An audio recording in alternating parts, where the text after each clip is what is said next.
കൂട്ടുകാരെ, എല്ലാ കൂട്ടുകാർക്കും മിഠായി കഥകളിലേക്ക് സ്വാഗതം. ഒരു ക്രിസ്മസ് അപ്പൂപ്പൻ്റെ കഥ കേട്ടാലോ? കഥയുടെ പേര് സൂപ്പർ ഹീറോ കരടിക്കുട്ടൻ. അവതരിപ്പിക്കുന്നത് മനോജ് കുമാർ പൂളയ്ക്കൽ. കിലുകിലുക്കാൻ കാട്ടിലും ക്രിസ്മസ് എത്തി. മൃഗങ്ങളെല്ലാം വലിയ സന്തോഷത്തിലായി.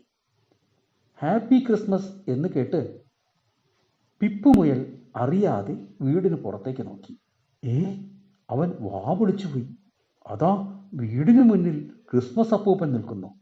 ഹായ് ക്രിസ്മസ് അപ്പൂപ്പൻ! പിപ്പുമുയൽ ഓടി പുറത്തിറങ്ങി. സമ്മാനം തരൂ അപ്പൂപ്പ. പെട്ടെന്ന് ക്രിസ്മസ് അപ്പൂപ്പൻ അവന് ചെവിക്ക് പിടിച്ചു പൊക്കി. പിപ്പു ഞെട്ടി നോക്കി.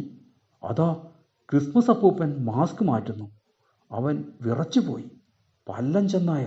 അയ്യോ, പല്ലൻ ക്രിസ്മസ് അപ്പൂപ്പൻ്റെ വേഷത്തിൽ വന്നതായിരുന്നു. അവൻ ഉറക്കെ കരഞ്ഞു, രക്ഷിക്കണേ! ഈ സമയം സൂപ്പർ ഹീറോ കരടിക്കുട്ടൻ ആ വഴി പോകുകയായിരുന്നു. ഞൊടിയിടയിൽ സൂപ്പർ ഹീറോ പല്ലൻ ചെന്നായെ കണ്ടു. സൂപ്പർ ഹീറോ കുതിച്ചു ചെന്ന് എന്നിട്ട് പല്ലൻ ചെന്നായയുടെ പിന്നിലേക്ക് ഒരു പടക്കം കത്തിച്ചിട്ടു. അടുത്ത നിമിഷം പടക്കം ഠേ എന്ന് പൊട്ടി. അയ്യോ! പല്ലൻ ചെന്നായ ഞെട്ടി താഴെ വീണു. എന്നിട്ട് കരഞ്ഞുകൊണ്ട് ഓടടാ ഓട്ടം. കിട്ടിയ തക്കത്തിന് പീപ്പുമുയൽ രക്ഷപ്പെട്ടു. കൂട്ടുകാർക്ക് കഥ ഇഷ്ടമായോ? എങ്കിൽ പുതിയൊരു കഥയുമായി നമുക്ക് നാളെ കാണാം. എല്ലാവർക്കും നല്ലൊരു ദിനം ആശംസിക്കുന്നു. Story uncle.